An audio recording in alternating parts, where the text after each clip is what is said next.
नमस्कार। आज मैं जिस उपन्यास की बात करने जा रही हूँ उस उपन्यास का नाम है अ फाइन बैलेंस। अंग्रेजी में लिखी थी उपन्यास है। बहुत महत्वपूर्ण उपन्यास है और पठनीय उपन्यास है। रोहिंटन मिस्ट्री के द्वारा लिखा हुआ ये उपन्यास है। रोहिंटन मिस्ट्री जो एक पारसी परिवार से संबंधित हैं, जो भारतीय थे। 1975 में वे कनाडा चले गए और कनाडा में जाके ही लेखन करने लगे, पर उनकी रचनाओं का विषय भारतीय समाज, भारतीय स्थितियाँ ही थी।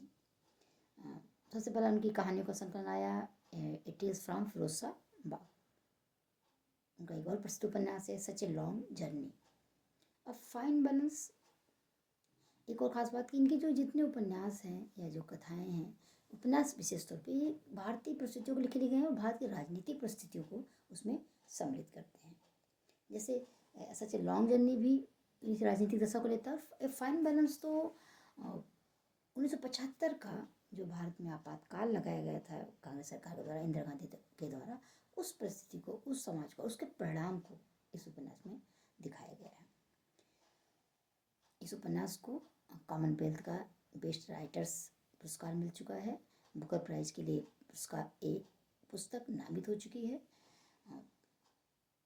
जैसा कि पुस्तक का नाम ही फाइन बैलेंस, वास्तव में इस पुस्तक में एक संतुलन दिखाया गया है। तीन समाज के तीन चार लोग मिलते हैं, चारों की परिस्थितियाँ अलग हैं। चार में से दो, ईश्वर और ओम, जो एक ग्रामीण समाज से, एक मजदूर समाज से आते हैं, जो चाचा भतीजा हैं। ईश्वर चाचा है, ओम भतीजा है। मानिक कोला जो एक विद्यार्थी है जो उत्तराखंड से आता है बॉम्बे पढ़ने के लिए। और तीसरी पात्र है दीना दलाल। दीना दलाल जो एक पारसी महिला है। ये चारों पात्र मिलते हैं और चारों पात्रों का जीवन जो है आपस में सम्मिलित होता है। और उसमें 1975 का आपातकाल जो है किस तरह इनके जीवन को प्रभावित करता है, उस पार्ट में दिखाया है। तो आपातकाल को समझना है तो उसको समझने के लिए उपन्यास बहुत ही महत्वपूर्ण है। मानिक साहब बॉम्बे आता है।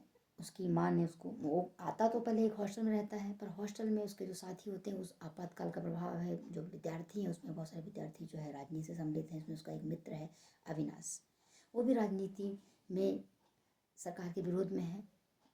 परिणाम क्या होता है कि वहाँ पे गुंडागर्दी हो जाती है, विद्यार्थी में ही संघर्ष चलता है और इसमें अविनाश जो है एक दिन गायब हो जाता है और उसका कोई पता नहीं चलता है, जो कि मानक का मित्र है। बाकी कॉलेज में ही गुंडागर्दी होती है और इस गुंडागर्दी का जो शिकार जो है मानिक को भी होना पड़ता है। अंततः मानिक जो है वो कॉलेज को छोड़ना चाहता है। उसके माँ बाप उसके लिए और उपाय ढूंढते हैं उनको। वो दीना जो पात्र है उसके घर उसको रहने के लिए भेजते हैं। दीना उसकी माँ की बचपन की सहेली रह चुकी है। दो पात्र और हैं, ईश्वर और ओम, जो गांव से आए हैं। ईश्वर दुखी नामक एक गांव का एक गरीब इंसान है जो एक दलित वर्ग का है। गांव के ठाकुरों द्वारा प्रभावित होता है, प्रभाव होता है कि उनसे मजदूरी करना चाहते हैं, वो कर्ज देना चाहते हैं। इसे बचने के लिए दुखी अपने दोनों बेटों को नारायण और ईश्वर को अपने शहर में एक अपने मित्र अशरफ के पास भेज देता है, जो दर्जी का काम करता है। उन दोनों बच्चों को बचपन से ही दर्जी का काम सिखा देते हैं, जिसमें नारायण जो है गांव लौट के जाता है और दर्जी का काम वहाँ शुरू करता है। फिर ठेकेदार को परेशान करता है और तंग करने के लिए, चूँकि वो विरोध करते हैं उसका, ठेकेदार के घर, क्योंकि वो शान से रहना शुरू कर देते हैं, पैसा कमाने लगते हैं, तो ठेकेदार के पूरे घर को जला देता है, जिसमें सारे लोग जल के मर जाते हैं। ये बच्चा नारायण का बेटा ओम बचता है और एक ईश्वर जो शहर में रह जाता है। ये दोनों गाँव छोड़ने का फैसला करते हैं, शहर आके अपनी दर्जी के माध्यम से, दर्जी के कार्य के माध्यम से अपने जीविका प्राप्त करने की कोशिश का सपना लेके बॉम्बे आते हैं। दीना जो एक पारसी महिला है, जिसने रुस्तम नामक एक व्यक्ति से प्रेम विवाह किया है। दीना एक धनी घर की महिला लड़की थी और उसका भाई नौसवा था जो व्यापारी है, अच्छा खासा कमा रहा है। पर दीना रुस्तम से प्रेम विवाह करती है। संयोग से विवाह के थोड़े दिनों बाद ही रुस्तम जो है दुर्घटना का शिकार होता मर जाता है। दीना पहले तो अपने भाई के पास रहने को चाहती है, बाद में वो तय करती है कि वो अपने फ्लैट में अकेले आकर के, रुस्तम का जो फ्लैट है वहाँ करके ही अपना काम चलाएगी और अपनी आजीविका स्वयं अर्जित करेगी। यहाँ करके वो चूँकि उसको उसकी एक फ्रेंड है जो उससे कहती है कि मैं तुमको, अगर तुमको सिलने का काम आता है, दर्जी का काम आता है, तो मैं क्या कहते तुमको सिलने का ठेका दिलाती रहूँगी और तुम अपना सिलाई का काम पूरा करके जो कार्य मिलेगा उसको देते रहोगे, तुमको पैसा प्राप्त होता रहता है। तो दीना कार्य को शुरू करती है, पर ठेका ज़्यादा मिलता है, उसके लिए इतना काम करना संभव नहीं है अकेले, और अभी थोड़ा सा मतलब वो थोड़ा प्रौढ़ महिला है, उतना कार्य उसके लिए संभव नहीं है। तो ऐसे 2 दर्जियों की तलाश में है जो आए और उसके काम को कर दी, ठेका बुलाएगी, वो काम करेंगे, उसको पहुंचाएगी। तो उसका संयोग से उसका इन दोनों का परिचय प्राप्त होता है किसी के थ्रू, और वो ईश्वर और ओम को अपने घर लाती है दर्जी के काम के लिए। और उसको चूँकि उतने पैसे से वह काम चलने वाला है, उस अपने छोटे से घर को एक कमरा जो है किराए पे देना चाहती है, पेइंग गेस्ट मानिक को। मानिक घर में आता है, ईश्वर और ओम आते हैं, और वहाँ पे वो ईश्वर ओम उसके यहाँ दर्जी का काम शुरू करते हैं और मानिक उनके यहाँ रह के पढ़ाई करने लगता है। पहले तो तीनों पात्र अलग अलग कटे कटे हैं, फिर धीरे धीरे मानक के प्रति एक मानवीय भाव उत्पन्न होता है दीना का, चूँकि उसके मित्र सहेली का बेटा है, उससे प्रेम उत्पन्न होता है। और इधर जो है ये ईश्वर और ओम जो उनके घर काम करते हैं। लेकिन एक स्तर का जो अंतर है वो पूरी कहानी अभी तक तो प्रकट हो रहा है। उसके पश्चात क्या होता है कि इमरजेंसी शुरू हो जाती है। ये ईश्वर और ओम जो है झोपड़ी पट्टी में रहते हैं। झोपड़ी पट्टी को सौंदर्यीकरण के नाम पे सारी झोपड़ी पट्टियाँ गिरा दी जाती हैं, और जिस किराए के घर में रहते हैं दोनों किराए दे करके, वो घर भी गिरा दिया जाता है। तो ईश्वर ओम को पार रहने की जगह नहीं है, और ईश्वर ओम जो है एक दिन काम पे नहीं आते हैं, और फिर अब वो एक दुकान के नीचे, दुकान के जो मालिक है, एक डिस्पेंसरी है जो रात में भी खुली रहती है, उसके जो उसका जो प्रभारी है उसको कहते हैं कि हम आपको थोड़ा पैसा देंगे, हमको रात में ही सोने का स्थान दे दो। उनको पैसा लेकर के उनको रहने की जगह दे देता है। और फिर जो इमरजेंसी का प्रभाव उनके जीवन में कैसे पड़ता है कि फिर एक गाड़ी आती है सौंदर्यीकरण नाम पे उस सड़क पे। अभी देखिए इमरजेंसी में विकास करना है, झोपड़ियाँ गिरानी है, गरीबों को झोपड़ियाँ गिरा दी जाती हैं, पर उसकी जगह एक नया निर्माण क्या होगा, उनको उपाय क्या दिया जाएगा, उसका कोई नहीं, कोई तरीका नहीं है, बस झोपड़ियाँ गिरा दी जाती हैं और ये सारे बेघर हो जाते हैं। फिर सड़क पे भी जो सो रहे हैं चूँकि गरीब हैं, उनको भी उद्धार करना है, तो गाड़ी आती है, और गाड़ी जाते हैं सारे जो सड़क पे सोने वाले जो कि गरीब हैं, इनका उद्धार करना, इनको लेकर जाती है एक नई जगह पर, एक काम एक एक कम्यून बनाया गया है जहाँ पर इनसे काम करवाया जाता है, इनको मजदूरी देनी, क्योंकि भूखे मर रहे थे, भिखारी थे और बर्बाद हो रहे थे, इनको ला करके उनको देना है। इन सबको सड़क पर जितने सोने वाले सबको उठा ले जाया जाता है, वहाँ पे ओम और ईश्वर को बुलाया जाता है, और वहाँ पे जाके वहाँ पे उनको काम कराया जाता है, थोड़ा बहुत रूखा सूखा खाना दिया जाता है। बहुत सारे पूरे बम्बई के सारे मजदूर वहाँ पे लाए जाते हैं। उसमें शंकर नाम के एक व्यक्ति है जो भीख मांगने का काम करता था। शंकर और ओम और ना इसकी ईश्वर की दोस्ती हो जाती है और बातचीत होती रहती है, मित्रता हो जाती है। इधर दीना और मानिक परेशान है, और दीना का जो प्रोजेक्ट लिया है उसने सिलाई को पूरा करके देना है, पर वो दे कैसे सकती, क्योंकि अकेले तो सिल नहीं सकती। ऐसे में मानिक उसकी सहायता करता है, रात रात जाग के उसकी सहायता करता है, सिलने में मदद करता है। इससे एक मानिक और दीना के बीच एक प्रेम संबंध उत्पन्न होता है, धीरे धीरे एक रिश्ता उत्पन्न होता है। इधर वो लोग ओम और ईश्वर को ढूंढने पर दोनों नहीं मिल रहे हैं। शंकर जो जिसे भी उठा के लाया गया वहाँ पर, उसका जो मालिक है जो इनसे भीख मंगाने का, जो भीख मंगाने के बहुत सारे लोगों से भीख मंगाने का काम करता है, वो इनको उसको ढूंढने वहाँ आता है, और वो वहाँ पर रिश्वत दे करके शंकर को छुड़ा के ले जाने लगता है। ईश्वर और ओम भी उसे प्रार्थना करते हैं कि तुम हमें भी छुड़ा लो, और हम उसको पैसा देते रहेंगे। तो उसका मालिक इन दोनों को भी छुड़ा देता है, और एक महीने में इनसे तय करता है कि हमको तुम्हें इतनी राशि 2 साल तक देनी पड़ेगी। ओम ईश्वर राजी हो जाते हैं और आ जाते हैं, दीना के घर फिर से काम करना शुरू कर देते हैं, और जो मालिक है वो उनसे हर महीने पैसा लेने के लिए आने लगता है। इधर अभी तीनों मिलकर अच्छा सा काम करने लगते हैं, और जब दीना को पता चलता है कि इनकी दशा ऐसे क्यों हुई, तो दीना तो खैर ऐसा नहीं चाहती है, लेकिन चूंकि अगर ये दोनों चले जाएंगे तो उसका काम रुक जाएगा, इसलिए मानिक उनको सलाह देता है कि इन दोनों को अपने घर में ही, जब तक ये सब हो रहा तब तक अपने घर में ही बरामदे में ही इनको दोनों को सोने की जगह दे दी जाए। तो दीना सहमत हो जाती है मानिक के कहने पर। अभी तीनों वो 3 अलग अलग प्रकार के वर्ग के लोग, इनमें आपस में कैसा जुड़ाव हो रहा है, और जब एक संकट काल आता है तो वर्ग अपने आप खत्म हो जाता है, और आपस में मित्रता हर वर्ग की हो जाती है, उच्च वर्ग और निम्न वर्ग की, जो इस संकट के से प्रभावित होते हैं खासतौर पे। तो दीना उनको अपने बरामदे में रहने की जगह दे देती है, दोनों उनके यहाँ रहने लगते हैं। फिर धीरे धीरे चूँकि क्या कहते हैं, दीना भी अकेली है, और साधारण सा खाना खा के ऐसे ही खा के ब्रेड ला के ऐसे करके ब्रेड से कुछ बना लिया, ऐसे करके सूप खा लिया, ऐसे करके करती है। तो धीरे धीरे उनको लगता है कि अगर हम तीनों मिलकर करने लगें और तो अच्छा होगा, पैसे की बचत भी होगी, खाना भी अच्छा बन जाएगा। और इस तरह तीनों मिलकर एक साथ खाना बनाने लगते हैं। ओम, ईश्वर रसोई का काम संभाल लेते हैं और तीनों मिलकर घर को सफाई हर काम बांट लेते हैं। इससे उनका पैसा ही बचने लगता है और काम भी। तो तीनों एक फैमिली जैसा है, तीनों या चार एक फैमिली जैसा रहने लगते हैं। उधर ये ओम ईश्वर को इच्छा है कि अपने भतीजे ओम को विवाह कर ले। उससे कहता है कि मुझे अभी गांव जाना है, उनका इसका विवाह करना है। दीना उनको बहुत समझाती है कि अभी तो बच्चा है, इसका विवाह कैसे करना है, लेकिन ईश्वर कहता है कि नहीं नहीं, मुझे इसका विवाह करना है। और विवाह करने के लिए वो गाँव जाता है और दीना खुशी खुशी विदा करती है। वो कहती है कि ठीक है, तुम बहू को लेके आना तो हमारे घर ही लाना, मैं बरामदे में एक कमरा बना दूंगी, तुम यहीं पे रहना। तो इस तरह का एक पारिवारिक संबंध बन चुका है इन बीच में। और मानक इस बीच में मानक और ओम की बहुत अच्छी मित्रता हो जाती है, दोनों बहुत अच्छे मित्र बन जाते हैं। और तो ईश्वर और ओम गाँव जाते हैं। अब आपातकाल गाँव जाते हैं, वहाँ पर गाँव में भी आपातकाल का असर है। और ये अशरफ जो है उसके घर ही जाते हैं, उनको अपने घर में बड़ा स्वागत करता है। फिर उनको लड़कियां दिखाता है और एक लड़की को पसंद भी कर लेते हैं, जिससे उनका विवाह होना तय हो जाता है ओम का। इसी बीच एक गाड़ी आती है और इन सबको भर के ले जाती है।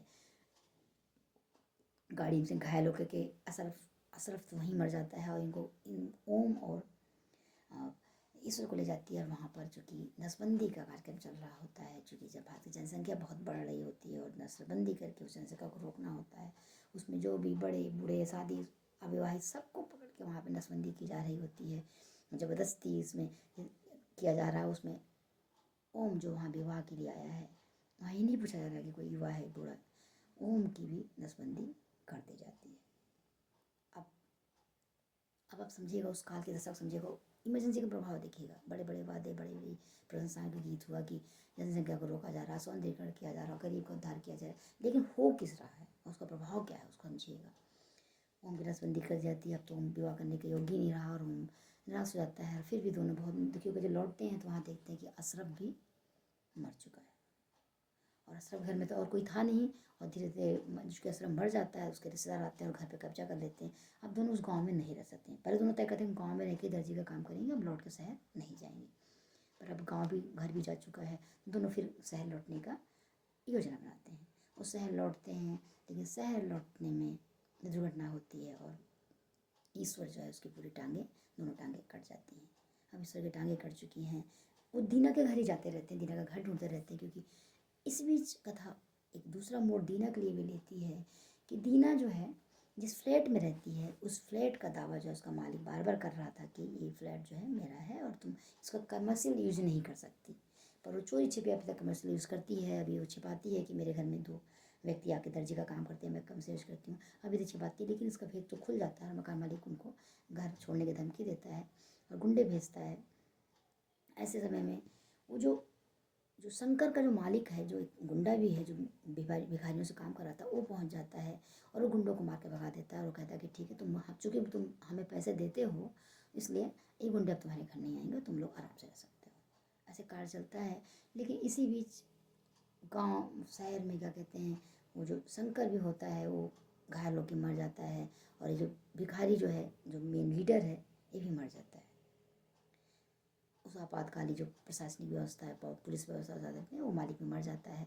और अब जब गुंडे आते हैं दीना के घर फ्लैट को खाली कराने के लिए, उसको केस कर देते हैं, उसको अदालत में ले जाते हैं। और निश्चित था कि अब दीना की सहायता करने वाला तो कोई आने वाला था नहीं और दीना के हाथ से फ्लैट जाना ही जाना था। तो दीना वो घर छोड़ देती है और फिर अपने भाई के घर ही चली जाती है। मानिक उस बीच में अपने घर गया हुआ है और उसकी योजना है कि मैं कुछ छुट्टियाँ बिता कर यहाँ आऊँगा और हम सब लोग फिर मिलके एक साथ यहाँ पे आएंगे। दीना होगी, मानिक होगा और ओम होगा, ईश्वर होगा और ओम की पत्नी होगी। तो दीना इस बीच में अपने भाई के घर चली जाती है क्योंकि घर जा चुका होता है। उधर ओम और ईश्वर शहर आते हैं। ओम ईश्वर के तो टांगे कट चुकी होती है, वो अब किसी काम के योग्य नहीं रहता है, उसके अंग भंग हो चुके होते हैं। और उधर एक ओम बसता है जो अभी तो एक नपुंसक हो चुका है, उसका जीवन का अर्थ वैसे ख़त्म हो चुका है। और अभी उसके ऊपर एक बोझ है अपने चाचा का, जिसको उसको लाद के चलना है। लेकिन अपने चाचा से कहता है कि आपने मेरे लिए इतना किया और आप मेरे लिए हो। और अब उनकी दशा है क्योंकि अब उनके हाथ पैर नहीं रहे, वो काम मशीन भी नहीं चला सकते और काम भी नहीं कर सकते। तो अब उसके पास एक ही उपाय रह जाता है कि वो अब भीख मांगेंगे। दोनों भीख मांग के अपना जीवन बिताने लगते हैं। और एक दिन ढूंढते ढूंढते वो दीना के घर जाते हैं। दीना अपने भाई के घर रहती हुई है।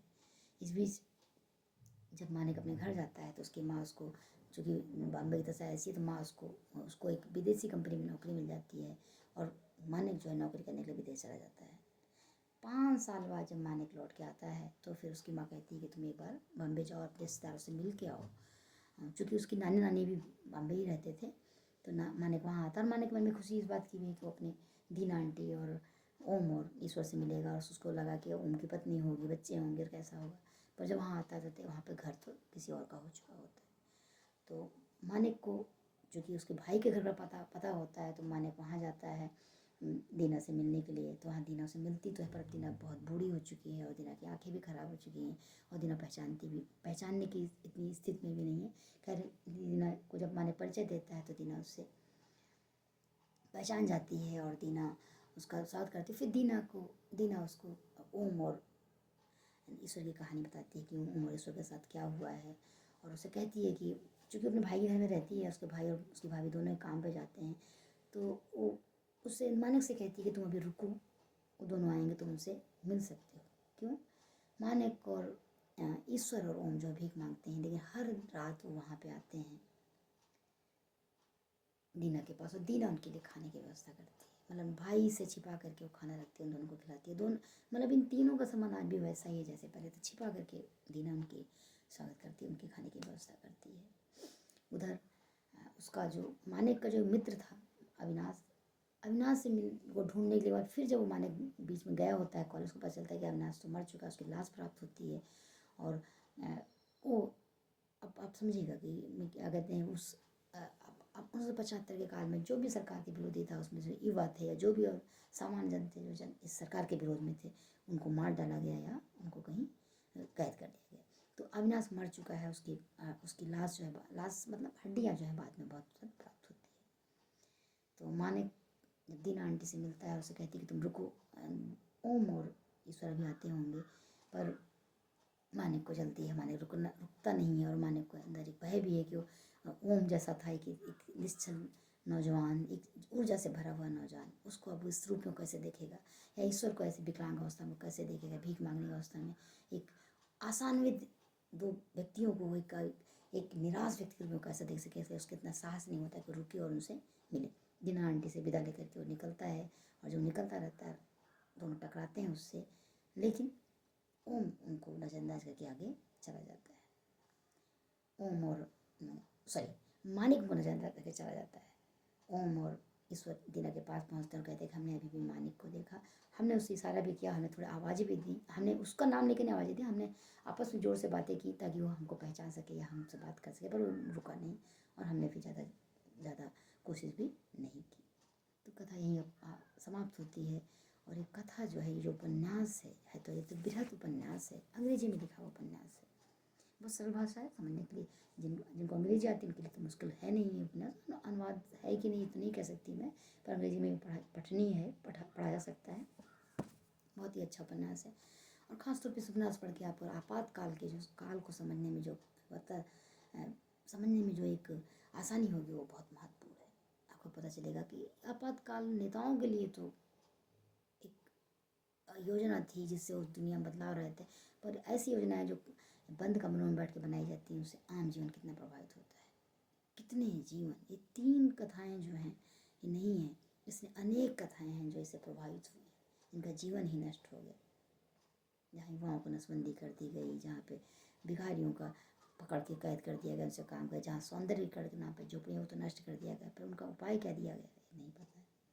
तो कांग्रेस का जो काला अध्याय है आपातकाल, उसका परिणाम क्या हुआ, तो ये उपन्यास समझने में, इस उपन्यास को पढ़ के आपको समझने में थोड़ा आसानी रहेगी और फिर आप उस दर्द में डूबेंगे